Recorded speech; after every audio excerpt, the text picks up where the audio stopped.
যে মেয়েটির জীবনের অভিমুখ পাল্টে যায়, তবে আমরা চিনে নেব সেই মেয়েটিকে।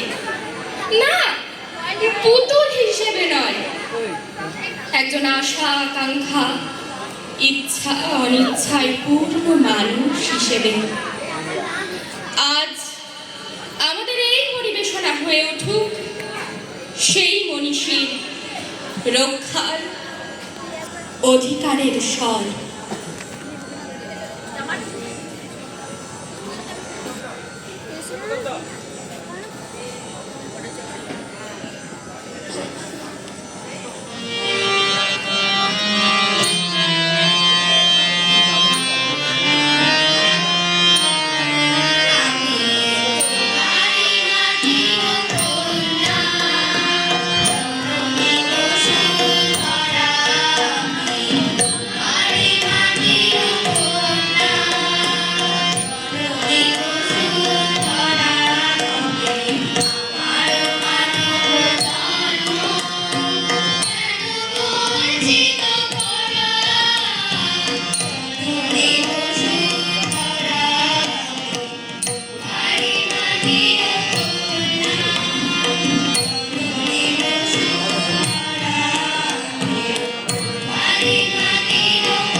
আমি সেই মেয়েটি, সেই মেয়ে যার জন্মের সময় কোনো শাঁখ বাজেনি, জন্ম থেকেই যে জ্যোতিষীর ছকে বন্দী, যার লগ্ন রাশি রাহু কেতুর দিশা খোঁজা হয়েছিল না, তার নিজের জন্য নয়, তার পিতার জন্য, তার ভাইয়ের জন্য, তার স্বামীর জন্য, তার পুত্রের জন্য। কিন্তু যার গর্ভ থেকে আমার জন্ম, সেই গর্ভধারিণী মায়ের কথা বলেনি কেউ। আমি সেই মেয়েটি, সেই মেয়েটি যে জন্ম থেকেই বিবাহের জন্য বলি প্রদত্ত, যার বাইরের চেহারা, চোখ নাক মুখ ত্বক চুল রং নিয়েই দর কষাকষি। কালো না ফর্সা, খাদা না টিকালো, লম্বা না বেটে, খুঁতখুঁতে না টানা টানা, যার মাথার বাইরেটা নিয়ে সকলের ভাবনা, মাথার ভিতরটা নিয়ে কারো কোনো মাথা ব্যথা নেই। আমি সেই মেয়েটি যাকে ছোটবেলা থেকে শুনতে হয়েছে জোরে জোরে কথা বলতে নেই, ছুটতে নেই, চেঁচাতে নেই, হাসতে নেই, এমনকি কাঁদলেও তা লুকিয়ে লুকিয়ে। আমি সেই মেয়েটি যাকে বলতে নেই খিদে পেয়েছে, ঘুম পেয়েছে, ইচ্ছা করছে না, ক্লান্ত লাগছে, আর পারছি না, আর পারছি না।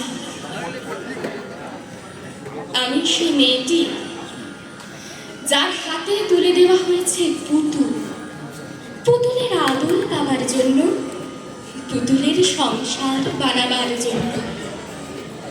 আমি সেই মেয়েটি যে গত কোনো শতাব্দীতে 5 বছর বয়সে মালা দিয়েছি গঙ্গা যাত্রীর গলায়, কুলীন ব্রাহ্মণের 365তম স্ত্রীর অন্যতমা হয়ে স্বামীর গর্ভে হয়েছি গর্ভিণী। একাদশীর দিন অবুঝ দশমী বালিকার তৃষ্ণায় আটক ঘরের মাটি লেহন করতে করতে প্রাণ ত্যাগ করেছি। সন্তানের পর সন্তান জন্ম দিতে দিতে রক্ত শূন্যতায় মুখ থপড়ে পড়েছি সতীকা গানে, ঝুলে পুড়ে পড়েছি সতী দাহে। আমি বুঝতে পারিনি, আমি বুঝতে পারিনি চাকরির জায়গায় নিজের কাজের কুশলতা দেখাতে নেই। আমি বুঝতে পারিনি আমার প্রেমিককে তার প্রেমপত্রের বানান ভুল ধরিয়ে দেওয়াটা আমার ভুল হয়েছিল। আমি বুঝতে পারিনি আমি যদি কবি হতে চাই, আমার বন্ধুরা বলবে ওটা কবিতা হয়নি, গদ্য হয়েছে। আমি বুঝতে পারিনি একবিংশ শতাব্দীর শেষ সীমানায় এসে দাঁড়িয়েও এই পুরুষ শাসিত সমাজ বুদ্ধিমতীদের জন্য অপ্রস্তুত। আমি সে মেয়েটি যে দেখেছে একটি নারী কিভাবে নিছক মেয়ে ছেলে বনে যায়, চরিত্রের উল্টো দিকে হেঁটে যায় সফল স্বামীদের গিন্নিরা, শিক্ষার যে উজ্জ্বলতা পায় বেনারসি শাড়ির দীপ্তি, বুদ্ধির যে দীপ্তিমান হয়ে ওঠে অন্ধকারী হীরা পান্না। আমি সেই মেয়েটি জানেন যে জীবনের কয়েকটি বছর ভুলের পর ভুল, ভুলের পর ভুল আর পুনরূপে ভুল করে গেছে। অন্ধকারের দিনে ফিরতে পারি না বলেই কি আমি হেঁটে যেতে চাই জ্বলন্ত কয়লার উপর দিয়ে, যেতে চাই দুঃখের দিনে। আমি প্রণাম জানাই সেই প্রথম আগুনকে, যার নাম বর্ণ পরিচয়, সেই অগ্নিশুদ্ধ পরম্পরাকে, সেই সব পুরুষ রমণীকে যারা এক জন্মেই আমাকে জন্ম জন্মান্তরের দরজা খুলে দিয়েছে। আমি আজ প্রেমের জন্য ফিরে যাচ্ছি আরাম, শোকার্জিত সাকান্নের জন্য কৃতদাসের চর্বচস্য, জেগে থাকার জন্য ফেলে যাচ্ছি ভাত ঘুম, জ্ঞানের জন্য ফেলে যাচ্ছি অন্ধতা, আনন্দের জন্য ফেলে যাচ্ছি সাফল্য, যন্ত্রণার জন্য ফেলে যাচ্ছি সুখ, অমৃতের জন্য ঐশ্বর্য। আমার হাতে জ্বলছে দিশারীদের শিক্ষার মহান আগুন। হ্যাঁ, আমি সেই মেয়েটি। আপনারা নিজের দর্পণে দেখে আমাকে চিনুন, আমাকে চিনুন, আমাকে চিনুন।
রিক্সা চালায় কুচবিহারের হাটে, এক দুর্গা 100 দিনের কাজে মাটি কাটে, এক দুর্গা হাসপাতালের সবার চেনা আয়া, এক দুর্গা নার্স দিদি, তার মনে ভীষণ মায়া, এক দুর্গা সবজি বেচে নিজের পায়ে দাঁড়ায়, এক দুর্গা মুরগি কাটে নিজেই পালক ছাড়ায়, এক দুর্গা হোটেল চালায় বানাই মাংস ভাত, এক দুর্গা বুট পালিশে জোরসে চালায় হাত।